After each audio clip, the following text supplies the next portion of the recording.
আছে। ধর্ম কাকে বলে বলে বেদ প্রণীহিত ধর্ম হিয়া ধর্মস্য বিপর্যয়। বেদ নারায়ণ সাক্ষাৎ, বেদ হচ্ছে স্বয়ং ভগবান নারায়ণ। সেই বেদকে আমরা আমাদের আলোচনার শুরুতেই অসুখ কি, এই অসুখের কথা বলছে।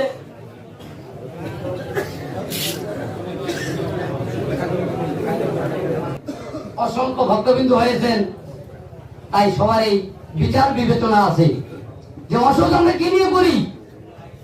অসুখ করি পরিবারের কেউ মারা গেলে।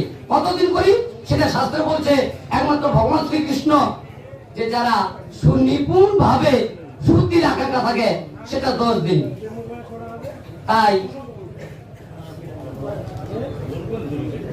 মনুসংহিতা বলছেন যে এই অসুখ পালন করবে কারা। তাই বলছে সপিণ্ডের মৃত্যু হলে 10 দিন অসুখ পালন করবে। তাহলে সপিণ্ড কারা? মনুসংহিতা বলছে 5 অধ্যায় 60 নম্বর শ্লোক যে সপিণ্ড হলো যে ছেলে থেকে উচ্চতম 6 পুরুষ এবং পিতা হইতে অধস্তম 7 পুরুষ, এরাই সপিণ্ড।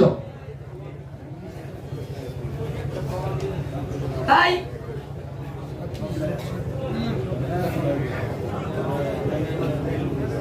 আমরা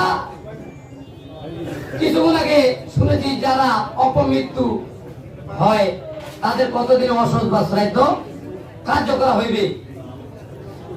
তাই এটা যুক্তি খণ্ডন করতেছি। গরুর পুরাণ উত্তরখণ্ডে বলছে যে হে গরুর, অপমৃত্যু ঘটিলে যে কর্তব্য সে বিষয় অতিশয় গোপনীয়, যারা অনশনে কিংবা দোষী প্রাণী কীর্তক নিহিত হইয়াছে, যারা নক্ষত্র প্রাণী কর্তৃক বিনিষ্ট হইয়াছে, বিষ অগ্নি বিশ্ব ও বিদ্য দ্বারা যারা পঞ্চাত্ম পাইয়াছে, যারা সেই বিশুন্য চিকার দ্বারা মারা গিয়াছে, যারা আত্মঘাতী হইয়াছে, যাদের পতন ও উদ্যতম কিংবা জল দ্বারা মৃত্যু হইয়াছে, যার সর্প ব্যাঘ্র শকুনি কিংবা যজ্ঞ প্রজাতিদের দ্বারা অথবা প্রস্তর করা আঘাতে প্রান্তে করিয়াছেন, নহাঘাতে প্রবত্ত হইয়াছেন, পতনে রাখিতে যার জীবনে ত্যাগ করিয়াছেন, তাহারা দশাহ অসহ্য গ্রহণ করিবে, তৎপর পিণ্ডদান করিবে।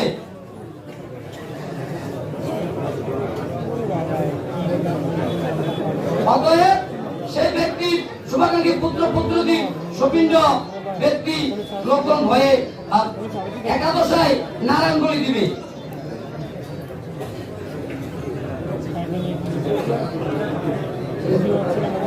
তাই আরো রেফারেন্স করতেছি গরুর পুরাণ 16 অধ্যায় আমি ওই যে রেফারেন্সগুলো টানতে নাসিকা দেবদত্ত হস্তপদ কুঞ্জলিঙ্গ শীত। তাই পূর্বে যে আমাদের বক্তা উনি প্রমাণ করে দিয়েছেন যে প্রথম পিণ্ডে কি, দ্বিতীয় পিণ্ডে কি, চতুর্থ পিণ্ডে কি, এইভাবে 10ম দিনে এই 10 ইন্দ্র পুরো হয়ে 11 দিনের দিবসে তার ছেলে নিপুণভাবে নারায়ণ বলে দিবে, সেই কথাটাই গরু পুরাণে বলছেন। তাই গরু পুরাণ 6 অধ্যায় 18 নম্বর শ্লোকে বলছেন, অর্থাৎ 13 দিন গরু কর্তৃক গ্রহিত সর্বের ন্যায় সেই জীবকে বন্দী করে জম কিঙ্করেরা জমালয়ে নিয়ে থাকে।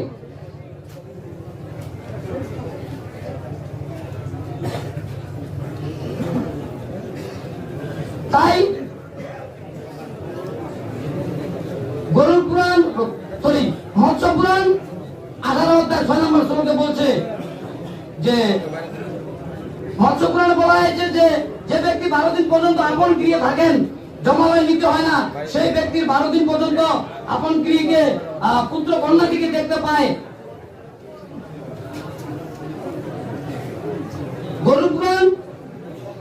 44 অধ্যায় 20 নম্বর শ্লোকে বলেছেন এবং 15 অধ্যায় 28 নম্বর শ্লোকে বলেছেন যে বুদ্ধিমান মানুষেরা সাহাকার মন্ত্র দ্বারা 11 দিনে শ্রাদ্ধ করিবে।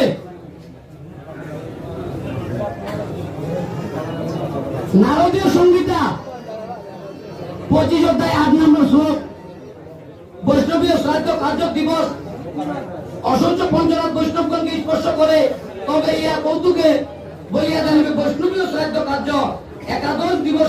শ্রী জগন্নাথ সকাশে আত্মসমর্পণ যে আমি ব্রাহ্মণ নই, কে বললেন? শ্রী শ্রী গৌরাঙ্গ মহাপ্রভু বললেন বিচার করবেন কথাটা আমার, আপনারা বিচার করবেন। আমি বারবার অনুরোধ করতেছি, আমরা কিন্তু বোঝার জন্য আসি, উনারা কিন্তু বারবার এটা বলতেছে যে আপনাদের গুরুর গুরু, যে আমাদের গুরু হলো গৌরাঙ্গ, উনি এই কথাটা বলছেন।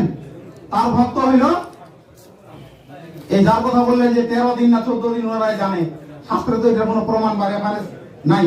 তো এখানে বলেন ব্রাহ্মণ, আমি ব্রাহ্মণ নই, আমি নরপতিও নই বা ক্ষত্রিয় নই, আমি বৈশ্য নই, আমি শূদ্র নই, অর্থাৎ 4 বর্ণের কোন বর্ণধারী হইতে চাই না। ব্রহ্মচর্যের দ্বারা মহামুক্তির অভিলাষ নই, গৃহী নই, কারণ গৃহময় অসারতা আমি বুঝিয়াছি, বানপ্রস্থ নই, কারণ বনবাসের জনরূপী তোমাকে পাবো না। এটা কি বিপক্ষ বক্তারা কি দেখে না? তার কেমন শাস্ত্র অধ্যয়ন করে?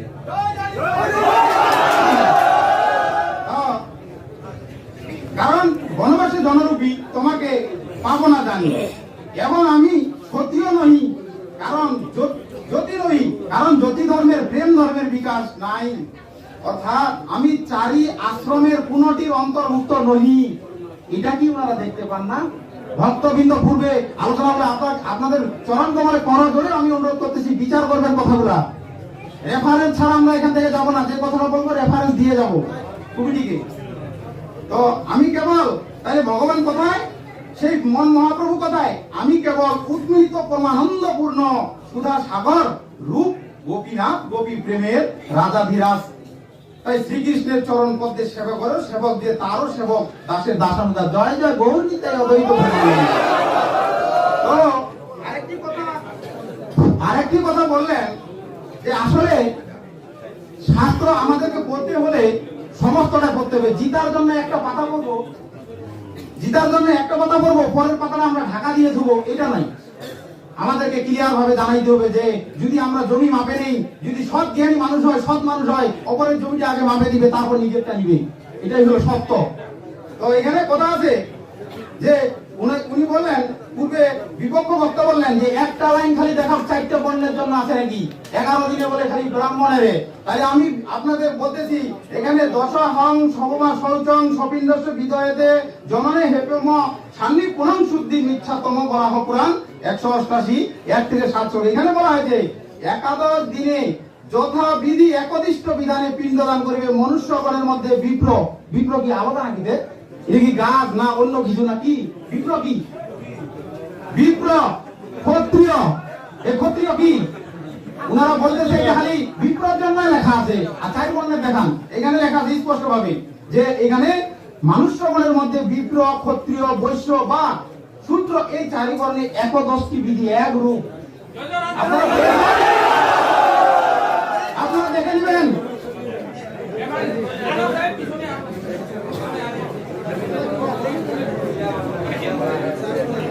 তো আরো কিছু আপনাদের রেফারেন্স দিচ্ছি, দয়া করে আপনারা শ্রবণ করুন। তবে ভক্তবৃন্দ তথা কমিটি মহোদয়কে আমি বলতেছি, আমার একটু কথা বললে একটু আওয়াজ বেশি, এটাতে কিছু মনে করবেন না, আমি ক্ষমা প্রার্থনা করতেছি আপনাদের সবার কাছে।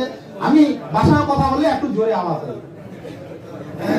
তো এখানে বলছেন যে 1988 সালে নেপালে অনুষ্ঠিত বিশ্ব হিন্দু মহাসংঘের সম্মেলনে বিশ্বের সকল হিন্দুর জন্য এক ধর্ম, এক বর্ণ, এক সমাজ, এক সংস্কার সিদ্ধান্তে গৃহীত হয়। উল্লেখ্য এই বাংলাদেশের জাতীয় হিন্দু সংস্কার সমিতি 1978 সনে গ্রহণ করে কার্যক্রম চালিয়ে যাচ্ছে।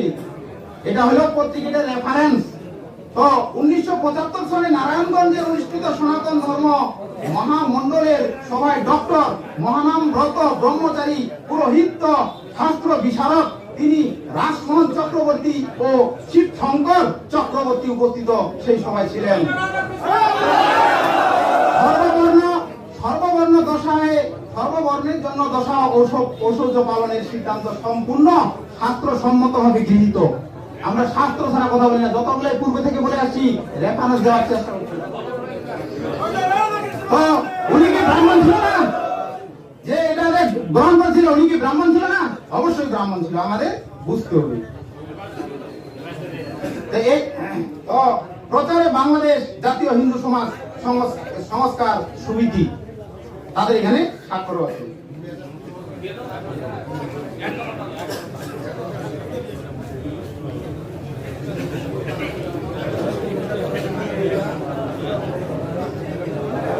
আমি আপনাদের চরণে দাসের দাস, আমি বলতে পারবো না যদি সেই প্রভু না বলায়।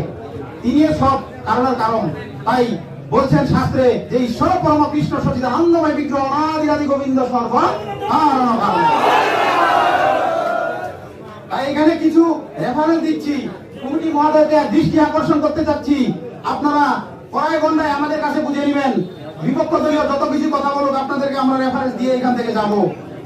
11 দিনে শ্রাদ্ধ করতে হবে এর সনাতন তথ্য শাস্ত্রে বিদ্যমান। ত্রেতা যুগে মহারাজ দশরথের শ্রাদ্ধের প্রসঙ্গে রামায়ণ অযোধ্যা কাণ্ডে আপনারা দেখবেন 76:1-2 বলা হয়েছে, ব্রাহ্মণেরা উপস্থিত হয়ে রাজা দশরথকে চিতার মধ্যে স্থাপন করে জ্বলন্ত আগুনে আহুতি দিয়ে তার পরলৌকিক শুদ্ধির উদ্দেশ্যে মন্ত্র করতে লাগলেন।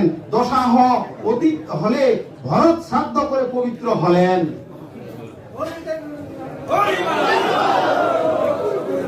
তারপরে শ্রী ভগবান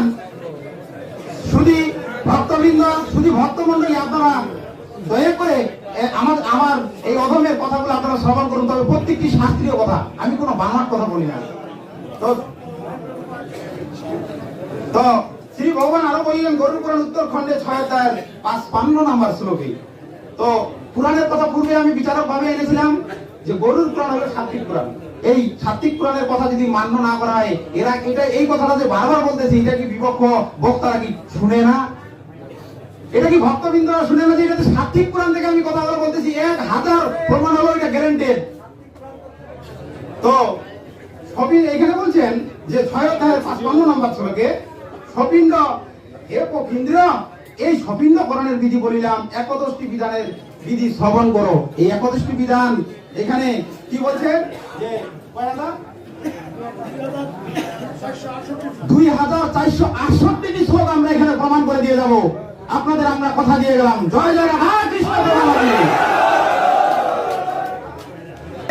28 নম্বর শ্লোকে যে বুদ্ধিমান মানব। আচ্ছা, আপনাদের এখানে ভক্তবৃন্দকে তথা সবাইকে আমি একটা প্রশ্ন রাখতে চাচ্ছি, ছোট্ট একটু, যে বুদ্ধিমান মানব আমরা কে হতে চাই না? এই সভাসদগণ আমরা কে বুদ্ধিমান মানব হতে চাই না বলেন? সবাই হতে চাই। এখানে ওই কথা বলেছে বুদ্ধিমান মানব 11টি বিধানের সাহাকার মন্ত্র দ্বারা যত্ন সহকারে একাদশে শ্রাদ্ধ করিবে।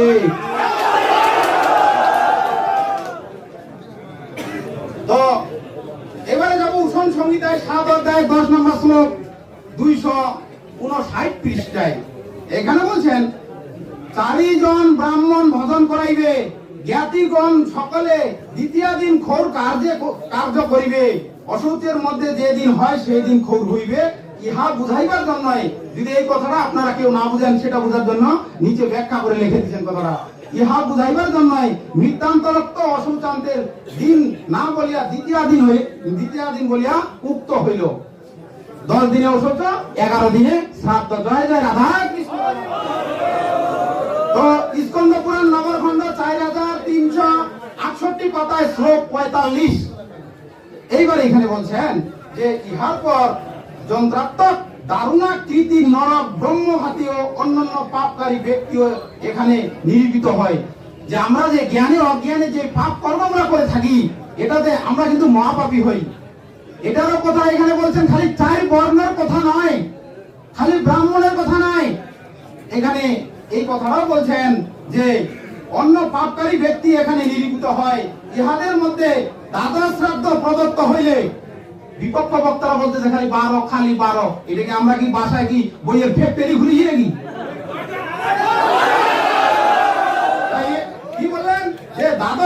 প্রদত্ত হইলে ইহারা এই নরক হইতে মুক্তি লাভ করিয়া থাকে।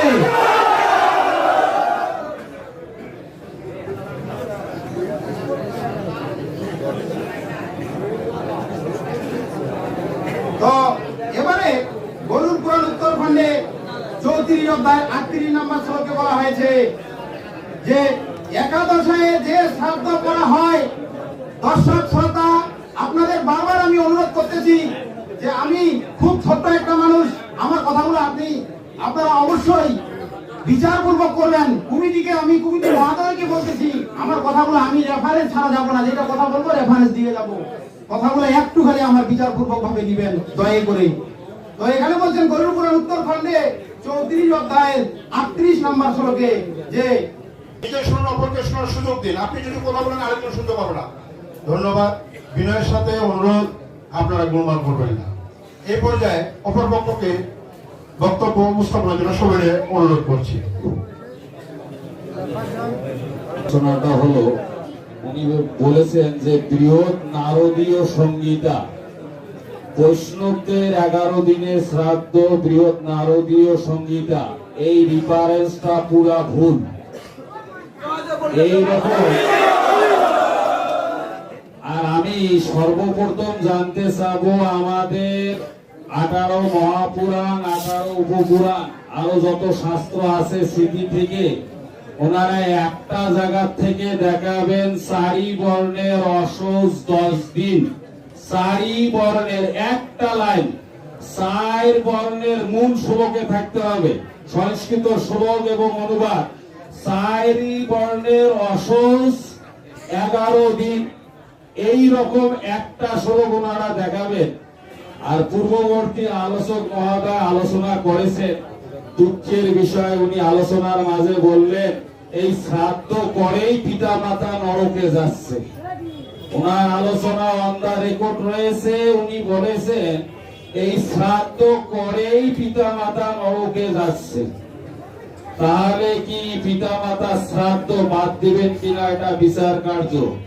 আচ্ছা, আর একটা বিষয়, এই যে কিছুক্ষণ আগে আমাদের পূর্ববর্তী আলোচক যিনি আমাদের পক্ষ থেকে কথা বললেন, রূপম চক্রবর্তী মহোদয়, উনি বললেন যে ভগবান 30 দিন অসহজ পালন করিয়া 31 দিনে ওনার পুত্র গোবিন্দ ঘোষের শ্রাদ্ধটা করলো। এমনকি সেবায়েতকে বলা হলো, এ সেবায়েত তুমি 30 দিন পর্যন্ত অসহজ ব্যক্তি যেমন পোশাক পরে আমাকে সেই রকম পোশাক পরাবে।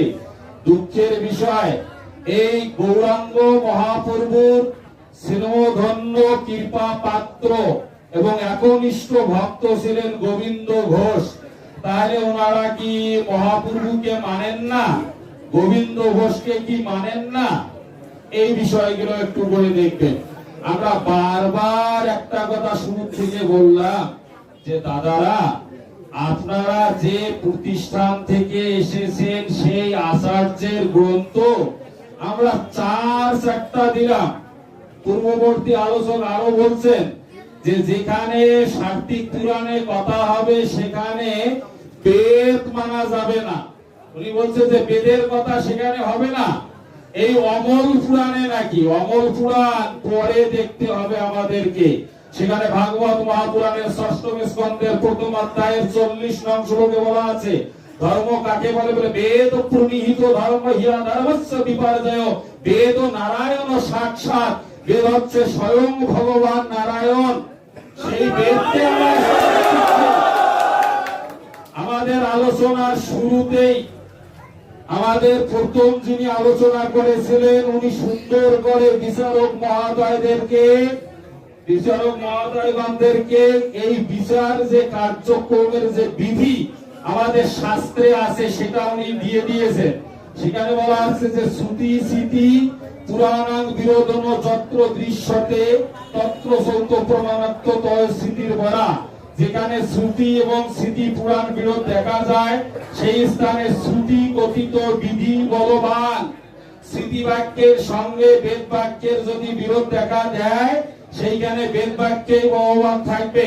এবং যেখানে স্মৃতির সঙ্গে পুরাণের বিরোধ দেখা দিবে সেই ক্ষেত্রে স্মৃতিশাস্ত্রই বলবান থাকবে। আর আমাদের কাত্যায়ন স্মৃতি, আমরা এই রেফারেন্স গুলো আমাদেরকে দিয়েছি যে বিরোধ যত্র বাক্যানাং প্রমাণম তত্র ভূষাম তুল্য প্রমাণ একটেতু ন্যায় এবং প্রকৃতিতা। যেখানে প্রমাণ সকল বিরুদ্ধ বলিয়া বোধ হয়, সেখানে যে পক্ষে অধিক মত তাহাই গ্রাহ্য হইবে। দেখা গেল যে ওনারা দিচ্ছেন 2টা, আমরা এই পাকে দিয়ে বসে আছি 37টা, তাহলে কোথায় হবে না? এটা কাত্যায়ন মুনি জানে যে আমাদের মধ্যে এগুলা ভেজাল একদিন আসবে। তখন কি করবে? যেদিকে বেশি মত পোষণ করা হচ্ছে সেই দিকে মানতে হবে। ওনারাই বলতেছেন যে পুরাণকে 3টা কোটেশন করা হয়েছে, সেখানে সাত্ত্বিক, রাজসিক, তামসিক। তো যদি তামসিক পুরাণ হয়, স্কন্দ পুরাণ তো তামসিক পুরাণ, মৎস্য পুরাণ তো তামসিক পুরাণ। আপনারাই বলতেছেন যে না, তো আপনার তামসিক পুরাণের কথা মানা যাবে না, রেফারেন্স দিয়ে বসতেছেন মৎস্য পুরাণ, আবার রেফারেন্স দিয়ে দিচ্ছে স্কন্দ পুরাণ। এবং পূর্বে যে কথাটা আরো আগে বলা আসলো যে জন্ম না যাইতে শূদ্র, আমরা ওই দিকে যাইতে চাচ্ছিলাম, দেখি কথাগুলো যাইনি। সেটা হলো ওই রেফারেন্স জন্ম না যাইতে শূদ্র, জন্ম না যাইতে শূদ্র সংস্কারে দ্বিজ উচ্চতে বেদ পঠিত ভগত বিপ্র ব্রহ্ম জানাতি ব্রাহ্মণ। শুধু স্কন্দ পুরাণ কেন, এইরকম একটা পূর্ণাঙ্গ শ্লোক সনাতনের শাস্ত্রে কোথাও লেখা দন্ত ন্যাকারে না রস্যই, এটি সম্পূর্ণ মন গড়ানো কথা। আচ্ছা, এখন আমরা এই যে শ্রাদ্ধ উনি বললেন যে একাদশ দিবসে শ্রাদ্ধ করবে, এই যেখানে বলা হবে একাদশ দিবসে শ্রাদ্ধ করা হবে, এই একাদশ দিবসটা কার জন্য? ওখানে কি ব্রাহ্মণের কথা বলা আছে, না ক্ষত্রিয়ের কথা বলা আছে, না বৈশ্যের কথা বলা আছে, না শূদ্রের কথা বলা আছে? ওইখানে কারো বলা হল না। তাহলে যেখানে বলা আছে যে ব্রাহ্মণের হইল 10 দিন অশৌচ, ক্ষত্রিয়ের হইল 12 দিন অশৌচ, বৈশ্যের হইল 15 দিন অশৌচ, শূদ্রের হইল 1 মাস। এখন যে শ্রাদ্ধটা হবে সেটা কি অশৌচের মধ্যে হবে না অশৌচের অন্তে হবে? দেখেন, শ্রাদ্ধ কারো যদি বাবা মারা যায় বা মা মারা যায়, এই যে শ্রাদ্ধটা আমরা করব, এটা কি অশৌচের মধ্যে করব না অশৌচের শেষে করব? কোনটা করব? অশৌচের শেষে করব। তাহলে ব্রাহ্মণের দিনে যদি অশৌচ হয় 10 দিন, তাহলে 11 দিনের শ্রাদ্ধটা কার হবে? ব্রাহ্মণের হবে। এই যে একাদশ দিবসের শ্রাদ্ধ করিতে হবে কার জন্য? এটা ব্রাহ্মণের জন্য। আর ওই গরুর পুরাণে 13তম দিবসেও শ্রাদ্ধের কথা রয়েছে, ওইখানে দেখবেন। আর বরাহ পুরাণের যে কথাটা আমি প্রথমে বলি, অগ্নি পুরাণে ওনারা বললেন যে 10 দিনে তো 10টা পিণ্ড দিতে হবে, তাহলে এটা 10 পিণ্ডর পর আর পিণ্ড নেই। এখানে অগ্নি পুরাণে সে কথা বলা হচ্ছে, পৃষ্ঠা সংখ্যা 322। এইখানকার সেখানে বলা হলো যে ব্রাহ্মণের 10 পিণ্ড দান করিবে, ক্ষত্রিয়ের 12 পিণ্ড দান করিবে, বৈশ্যের 15 পিণ্ড এবং শূদ্রের 30 পিণ্ড দিতে হবে। অগ্নি পুরাণ পৃষ্ঠা সংখ্যা 322। এটা দেন তো, অধ্যায় কত? এটা দেখতে চাইলে আমি দেখার জন্য আমাদেরকে দেখে আমাকে গ্রন্থটা দেন, আমি আরো। আমরা সে কথাটাই বলতেছি যে দেখেন, আগে মেঘ পরে বৃষ্টি, আগে অশৌচ হবে, অশৌচ চলে যাবে, তারপরে শ্রাদ্ধ হবে। যেখানে 4 বর্ণের অশৌচ আলাদা আলাদা হয়, সেই ক্ষেত্রে একই দিনে সবার কেমন করে শ্রাদ্ধ 11 দিনে হয়। আগে তো ওই জায়গাটার থেকে আসতে হবে। আমরা দেখেন, আমি সবিনয়ের সঙ্গে সভাপতি মহোদয় রয়েছেন, সহ সভাপতি রয়েছে, বিচারক মহোদয়গণ রয়েছেন, আপনারা বিজ্ঞজন রয়েছেন।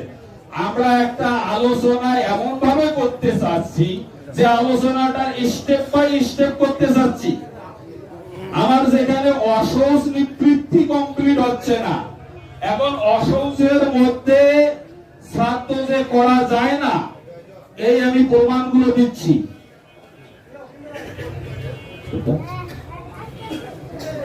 অশৌচের মধ্যে শ্রাদ্ধ, আপনি কি করে অশৌচের মধ্যে শ্রাদ্ধ করবেন?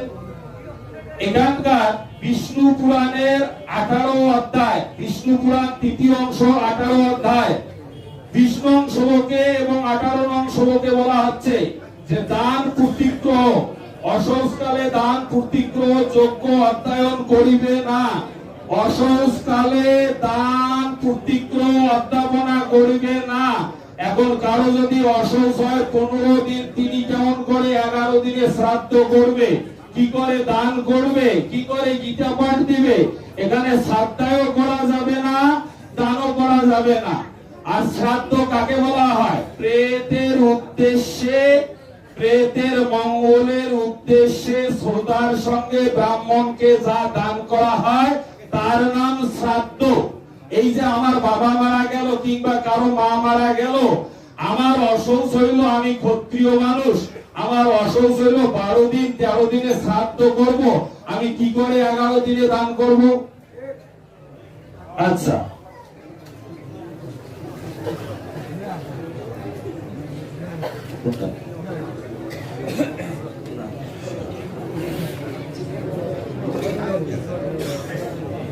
আমাদের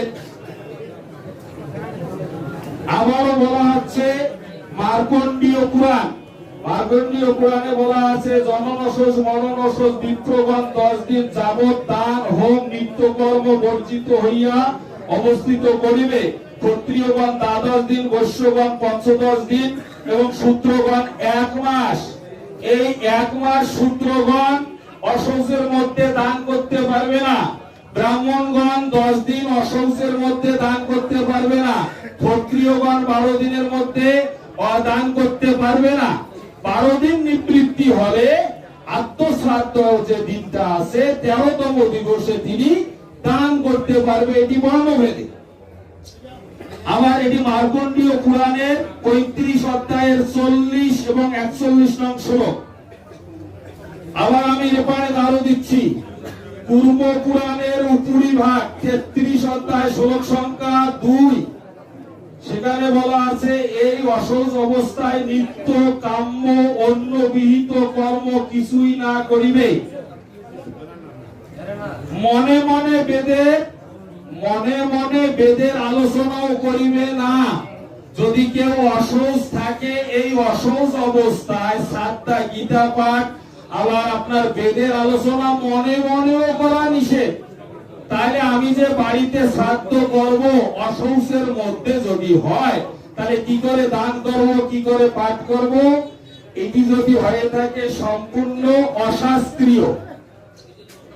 এ বিষয়ে আরো বলা আছে গরুর পুরাণ উত্তর খণ্ড। দেখেন আমাদের শাস্ত্র কিন্তু ওই একটা না, 14 শাস্ত্রের কথা বলা আছে। এই গরুর পুরাণ উত্তর খণ্ডে বলা আছে যে অশৌচের মধ্যে দান প্রতিগ্রহ হোম শ্রাদ্ধায় প্রবৃত্তি সর্বকর্ম বর্জন করিবে। গরুর পুরাণ উত্তর খণ্ড 37 অধ্যায়ের 54 নং শ্লোক। এরপরে আমি সংহিতা শাস্ত্র থেকেও দিচ্ছি, সেখানে সমবর্ত সংহিতায় বলা আছে অশৌচের মধ্যে পঞ্চযজ্ঞ বিহিত কার্য করিবে না। পঞ্চযজ্ঞের মধ্যে পিতৃযজ্ঞ, এই পঞ্চ মহাযজ্ঞের মধ্যে পিতৃযজ্ঞ একটা, যে এটা অশৌচের মধ্যে কখনোই করিবে না। সমবর্ত সংহিতার 44 নং শ্লোকে এটি বলা হচ্ছে। সুতরাং এই বিষয়ে আমাদের ভুরি ভুরি প্রমাণ রয়েছে, এগুলো আমাদেরকে একটু বিচার কার্য করতে হবে। তবে সবচেয়ে দুঃখের বিষয়, শুরু থেকেই ভাবতেছিলাম যে আমি যে কোটগুলো দিলাম ওনাদের স্বর্গীয় গুরুদেব, যিনি সনাতন ধর্মের অনেক কাজ করেছেন, তো সেই বিষয়ে আমাদের বিপক্ষের আলোচনা মহোদয়গণ একটিবারও এসে খণ্ডাইল না। তাহলে ওনাদেরকে তো আমি দুঃখের সঙ্গে এটা বলতেছি, আমি বিচারক মহোদয়ের প্রতি ভক্তি শ্রদ্ধা রেখেই কথাটা বলতেছি। তাহলে ওনারা কি বলতে চান ওনাদের গুরুদেব শাস্ত্র জানতেন না? এই বিষয়টা এসে তাদেরকে পরিষ্কার করতে হবে। এই যে তিনটা গ্রন্থ থেকে আমি বললাম, এবং যে জায়গায় স্বয়ং ভগবান গোবিন্দ ঘোষ, স্বয়ং ভগবান গোবিন্দ ঘোষের শ্রাদ্ধ, অমিয় নিমাই চরিত, শিশির কুমার, এই যে আমাদের এখানে তিনটি অমিয় নিমাই চরিত আছে, আরেকটা ভাই করেন তো। আপনারা এই অমিয় নিমাই চরিত, তাহলে কি মহাপ্রভুকে আপনারা মানেন না? মহাপ্রভুর পার্শ্বদ ছিলেন গোবিন্দ ঘোষ, যিনি হত্তকি মহাপ্রভুর জন্য সঞ্চয় করার জন্য মহাপ্রভু পরবর্তীতে বাদ দিয়েছিলেন। সেই ধন্যবাদ। আচ্ছা, আমার সময় শেষ হয়ে যাচ্ছে। আমরা কিন্তু, আমি আরেকটা কথা বলি নাকি, আমাদের পূর্ববর্তী যারা প্রথম আলোচনা করেছেন উনি কিন্তু 8 মিনিট আলোচনা করেছিল। আমাদের কিছু টাইম কিন্তু পেন্ডিং আছে, আমি আর আলোচনা করতেছি না। তো ঠিক আছে, বর্তমানে এতটুক। জয় জয় রাধা কৃষ্ণ, প্রতি আনন্দ। ধন্যবাদ।